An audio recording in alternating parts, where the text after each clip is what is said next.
for a century of a century, speaking, advocating, protesting as the arts are meant to be.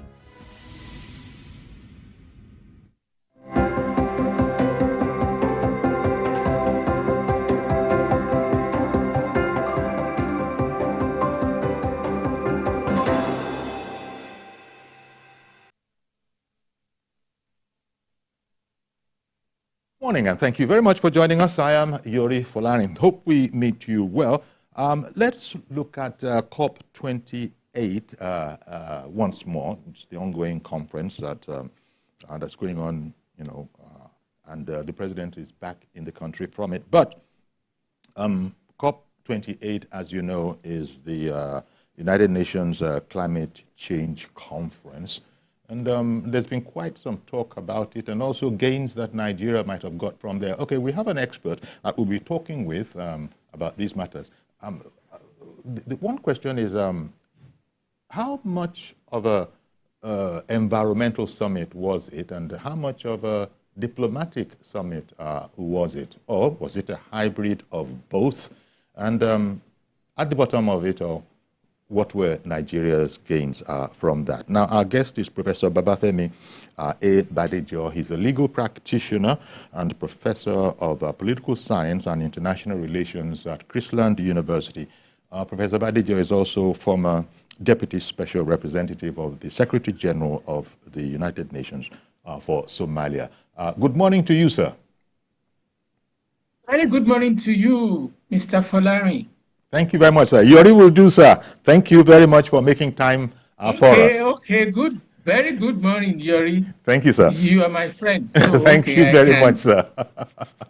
Now, there's been quite a lot of talk on this climate change conference, and well, it should be like that because it's a very, very important conference. So, I guess what I would like to start with is to ask you for an overview of how you see, our participation in that conference. There have been all sorts of views, but let me take it from your point. And the question I asked, how much of a diplomatic outing was it, and how much of an environmental planetary sustenance outing was it?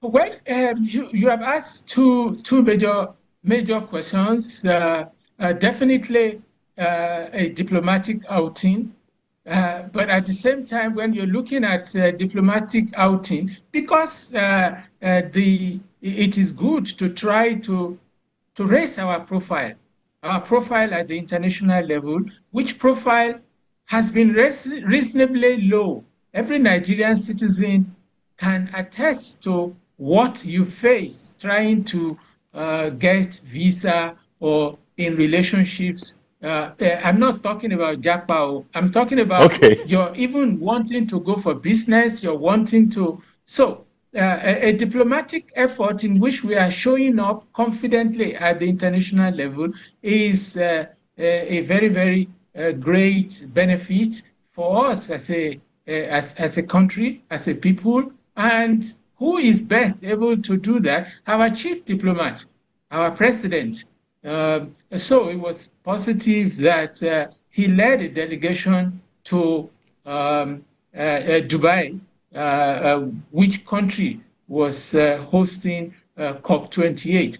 Maybe it's important to actually tell your viewers, because people have been talking about COP. What does COP28 stand for? Conference of Parties. It is the Conference of Parties, COP, and it has been taking place annually, and this is the 28th one when it started annually. The idea of COP28 came out of the Arts Summit that took place in Brazil in 1992, during which time the whole world came to the conclusion that we cannot continue the way we are doing in terms of the environment and the problems that we are bound to face if we continue the way we are doing, because of the climatic situations that was gradually changing on all of us. So that led to the UN Framework Convention on Climate Change, UNFCCC. So, but the highest level of discussion, because discussions continue under the auspices of the UNFCCC regularly, and there are other bodies that have been set up and others are still being set up to practicalize the convention that was the outcome of the Rio Summit of 1992.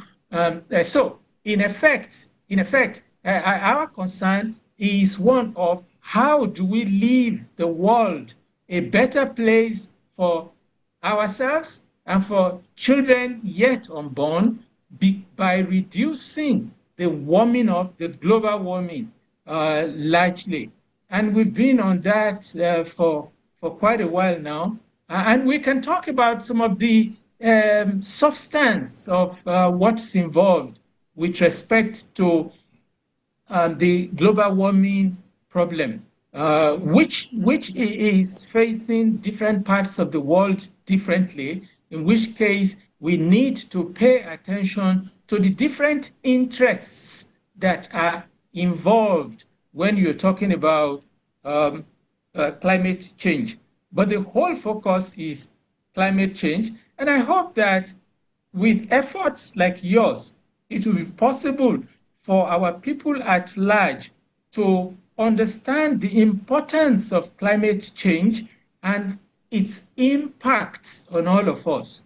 When you are having flooding taking place, scientists are telling us that the problem of global warming and other associated problems that are changing the situation on our planet are affecting why we are having flooding, desertification, which are two crucial things affecting us, because much of our country is going into desertification. Efforts are being made by our government, by others in support of Africa, international financial institutions. Many efforts are going into all that. But flooding, take your mind to the flooding of last year. Yeah. The flooding of last year resulted in the deaths of about 600 Nigerians. More also crucial is the fact that much of the food that had been planted and were growing and to be harvested last year disappeared with the flood. Not countless animals disappeared with the flood. All those are reduction in the totality of what we have to eat with, to eat from as our produce. So if we have all this in mind, and that if we can reduce the rate of the warming of the world to not more than 1.5 Celsius of what the world was like at the beginning of industrialization, then we will be doing a lot of good. Of course, natural disasters will always be there. We as a people and as a country are expected to provide, to predict and be ready with the resilience. Of course, last year we failed the 600 people who died and many of us whose lives were dislocated fundamentally because some of the things that we could have done were not done. The Lagdo Dam in